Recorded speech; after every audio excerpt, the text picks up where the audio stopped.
गए नंबर पे हाय बोले और रहे सबसे आगे। किसके साथ? सिर्फ रोजाना खबर।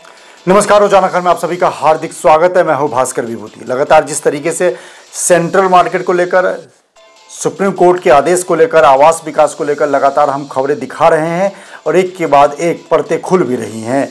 सवाल यह है कि सुप्रीम कोर्ट के आदेश के मद्देनज़र 661/6 को ध्वस्तीकरण के जो आदेश सुप्रीम कोर्ट ने दिए और साथ में इस तरह के तमाम कॉमर्शियल एक्टिविटीज़ जो रेसिडेंशियल प्लॉट पर चल रहे हैं उन तमाम भूखंडों पर कार्रवाई करने की बात कही है।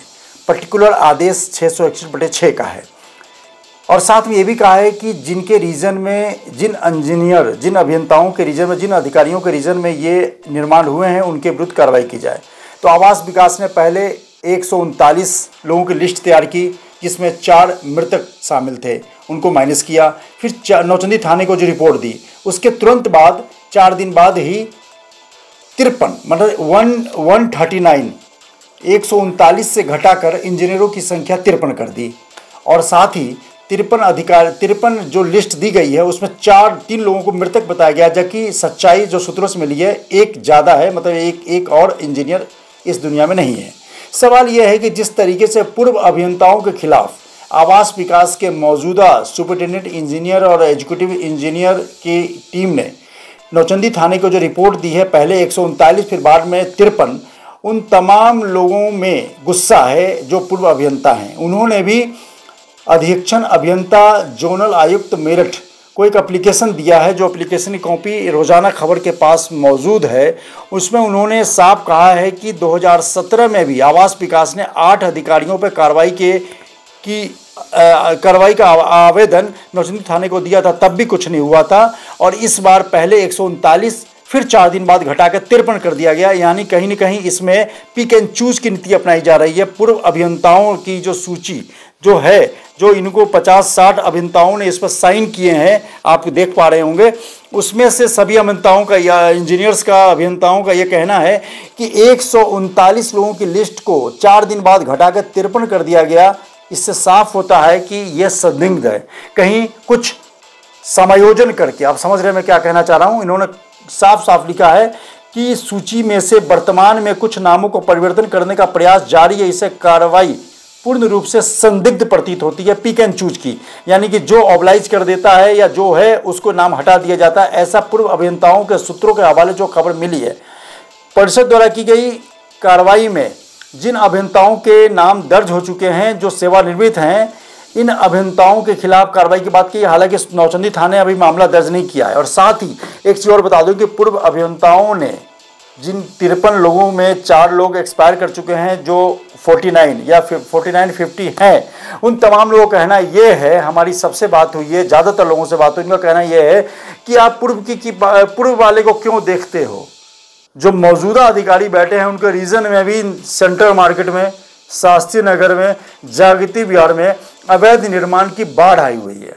आवास विकास के चौराहे पे ही कई भूखंड पे, आवासीय भूखंड पे कॉमर्शियल एक्टिविटीज़ हो रही है। कई जिम खुल गए हैं। एक ज्वेलर्स का शोरूम भी रातों रात तैयार नहीं हो सकता, तो 2 साल 1-1.5 साल में पूरे शोरूम की बिल्डिंग तैयार हो गई। उसको कहाँ से आवास कहा जाएगा ये समझ में नहीं आता है। एक शोरूम को देखने के बाद आप आवास उसको कैसे कह सकते हैं? जिस तरीके से आप देख भी रहे होंगे, मैं आपको विजुअल भी, फोटो भी दिखा रहा हूँ, क्या इसको आप आवास कहेंगे? कहीं से भी आवास कहेंगे? इसी के साथ एक और मैं फोटो आपको दिखा रहा हूँ जो डी ब्लॉक चौराहे पर है, सेक्टर 1 में, जो सुपर बेकर्स की बिल्डिंग है। ये भी कहीं से आपको आवास दिख रहा है क्या? 3 मंजिल बिल्डिंग खड़ी हो गई और ये आवास विकास से मात्र 50 मीटर की दूरी पर है। सवाल यह है कि पूर्व अभियंताओं से जो हमारी बात होगी उसमें साफ कहना है कि पहले अपने ऊपर कार्रवाई करो, फिर पूर्व अभियंताओं से बात करो, क्योंकि जो निर्माण हुए वो एक जांच का विषय है और अभियंताओं पे कार्रवाई करने के सुप्रीम कोर्ट ने दिया है आदेश, तो भी एक अलग इशू है, वो भी एक सार्थक इशू है।